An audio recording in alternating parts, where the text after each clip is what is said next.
दोस्तों, हमारे सौरमंडल के जन्मदाता सूरज के बहुत से ऐसे रहस्य हैं जो हमारे सामने नहीं आए और ना ही उनके बारे में हम लोगों को पता चल पाया है। इसी कारण दुनिया भर की स्पेस एजेंसी सूरज के नजदीक जाकर उसकी जानकारियां इकट्ठा करना चाहती हैं। नासा ने एक बार 12 अगस्त 2018 में सूर्य मिशन किया था। उसमें नासा ने सूर्य की भयानक आवाजों को रिकॉर्ड किया। हमारा सूर्य पृथ्वी से 150 मिलियन किलोमीटर दूर सौरमंडल के केंद्र में है। हमें पृथ्वी से देखने पर सूर्य बहुत ही छोटा और शांत नजर आता है, लेकिन इसके नजदीक जाने पर ये इतनी भयानक आवाज करता है कि इन आवाजों से कोई भी डर जाए। और साथ ही ये इतना शक्तिशाली है कि बड़े से बड़े ग्रह को जलाकर चुटकियों में राख कर सकता है। दोस्तों, सूर्य अपने अंदर बहुत से रहस्य समेटे हुए हैं। उसी का पता लगाने के लिए स्पेस एजेंसियां सूर्य के नजदीक जाने की कोशिश करती रहती हैं। जैसे कि हाल ही में इसरो ने अपना आदित्य L1 मिशन लॉन्च किया है। हम आज आपको सूर्य की कुछ ऐसी डरावनी और भयानक आवाजें सुनाने वाले हैं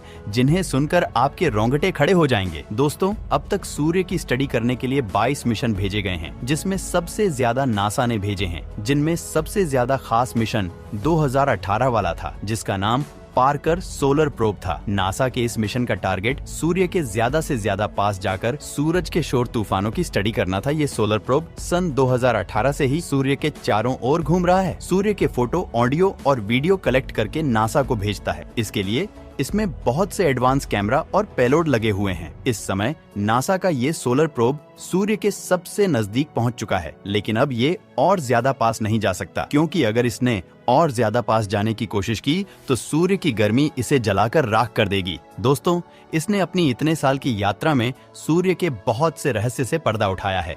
आज हम इस वीडियो में आपको सोलर प्रोब के द्वारा रिकॉर्ड की गई सूर्य की आवाज सुनाने जा रहे हैं। साथ में इसके द्वारा खींची गई कुछ फोटो भी दिखाएंगे। तो चलिए दोस्तों, अब हम सूर्य की आवाज सुनते हैं। पहली आवाज को नासा के सोलर प्रोब ने सूर्य के वातावरण में प्रवेश होते समय रिकॉर्ड किया था। तो आइए सुनते हैं इस खौफनाक आवाज को।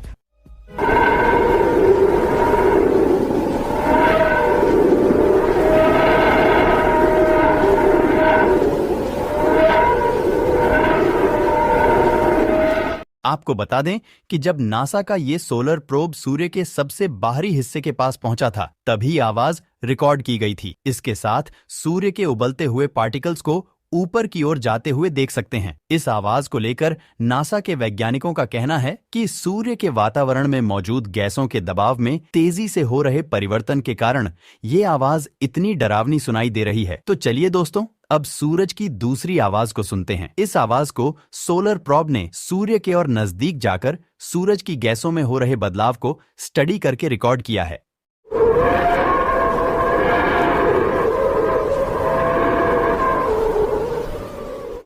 दोस्तों, इस आवाज को सुनकर ऐसा लगता है मानो कोई डायनासोर चिल्ला रहा हो, और ये आवाज बहुत ही डरावनी भी है। इस आवाज की बात करें तो जब सोलर पार्टिकल आउटर स्पेस में जा रहे होते हैं, तब इनके होने वाले प्रेशर से ये आवाजें निकलती हैं। चलिए दोस्तों, सुनते हैं सूर्य की तीसरी आवाज।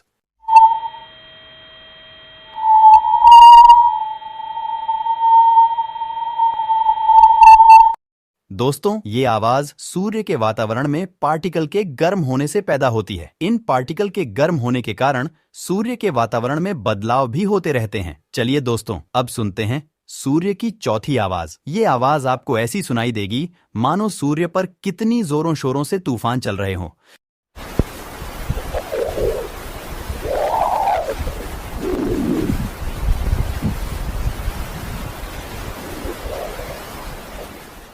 दोस्तों, जैसा कि मैंने बताया था, ये आवाज सूर्य के शोर तूफानों की है। ये सोलर तूफान अंतरिक्ष में कई बार बहुत ही भयानक तबाही करते हैं। हालांकि पृथ्वी की मैग्नेटिक फील्ड इन शोर तूफानों से हमें बचा लेती है। अगर हमारी पृथ्वी में ये मैग्नेटिक फील्ड नहीं होता तो अब तक हमारी पृथ्वी तबाह हो गई होती।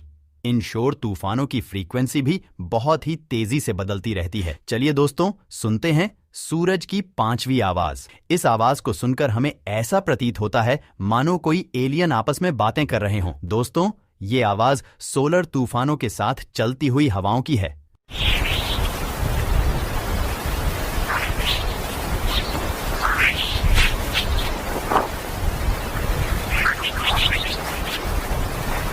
सोलर प्रोब ने इस आवाज को सूर्य के और भी ज्यादा नजदीक जाकर रिकॉर्ड किया है। ये हवाएं सूर्य पर होने वाले मैग्नेटिक फील्ड के बदलाव को दर्शाती हैं। दोस्तों, इस पर वैज्ञानिकों का कहना है कि ये आवाज अगर पृथ्वी के वायुमंडल तक पहुंच जाती है तो ये हमारे पृथ्वी के वायुमंडल में घूम रहे सैटेलाइट को नुकसान पहुंचा सकती है। अभी इसरो के द्वारा भेजा गया आदित्य L1 सूर्य की ओर ज्यादा स्टडी करेगा और सूर्य में हो रहे किसी भी तरह के बदलाव को रिकॉर्ड करेगा, जिससे कि आने वाले समय में पृथ्वी को किसी भी खतरे से बचाया जा सकता है। दोस्तों, जैसा कि आप जानते हैं, सूर्य एक बहुत ही चमकीला तारा है। सूर्य के वजह से ही सभी ग्रह अस्तित्व में हैं और इसी के वजह से हमें ऊर्जा प्राप्त होती है, जिससे इंसानों का शरीर एकदम स्वस्थ रहता है। अगर ये ना हो तो सौर मंडल में कोई भी जीवन नहीं रहेगा। हमारे सौर मंडल के सभी ग्रह सूर्य के चारों ओर चक्कर लगाते हैं। अगर सूर्य को हटा दिया जाए तो ये सारे ग्रह स्पेस में भटक जाएंगे और इधर उधर चले जाएंगे और हमारे सौर मंडल का नामो निशान मिट जाएगा। दोस्तों, वैसे तो सूर्य को फिजिकल तौर पर एक्सप्लोर करना पॉसिबल नहीं है, लेकिन वैज्ञानिक अपने उपकरण के सहारे सूर्य को स्कैन करके इसमें हो रहे बदलाव का पता लगाते हैं। दोस्तों,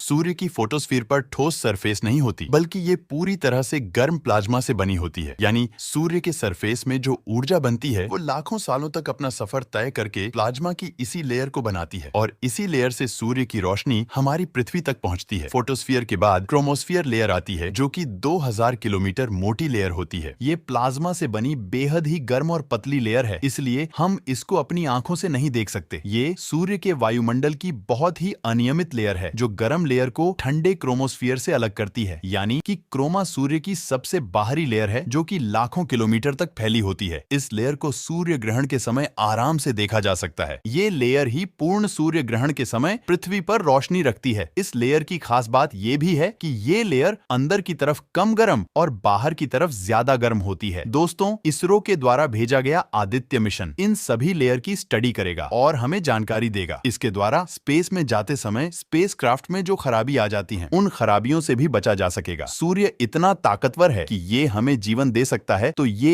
एक पल में ही हमें मिटा भी सकता है। इससे जुड़े हजारों ऐसे रहस्य हैं जिनका पता अभी तक नहीं लग पाया है। इन्हीं का पता लगाने के लिए वैज्ञानिक नए नए मिशन करते रहते हैं, जिससे कि पृथ्वी पर आने वाली किसी भी परेशानी से बचा जा सके और सभी के साथ साथ पूरी पृथ्वी सुरक्षित रह सके। जैसे कि हमारे इसरो के साइंटिस्ट अपना आदित्य मिशन भेज चुके हैं और वो अपने काम पर लगा हुआ है और सूर्य के हर एक छोटे से छोटे बदलाव पर नजर रखे हुए हैं। तो दोस्तों, हमने जो आपको सूर्य की आवाज सुनाई, उनमें से आपको सबसे खतरनाक आवाज कौन सी लगी? हमें कमेंट में बताना बिल्कुल ना भूले और हम अपनी आने वाली अगली वीडियो में हम आपको सभी प्लेनेट की आवाजें सुनाएंगे। इसलिए आप हमारी इस वीडियो को लाइक करके चैनल को सब्सक्राइब जरूर कर दें और साथ में नोटिफिकेशन बेल आइकन भी दबा दें। मिलते हैं अगली वीडियो में।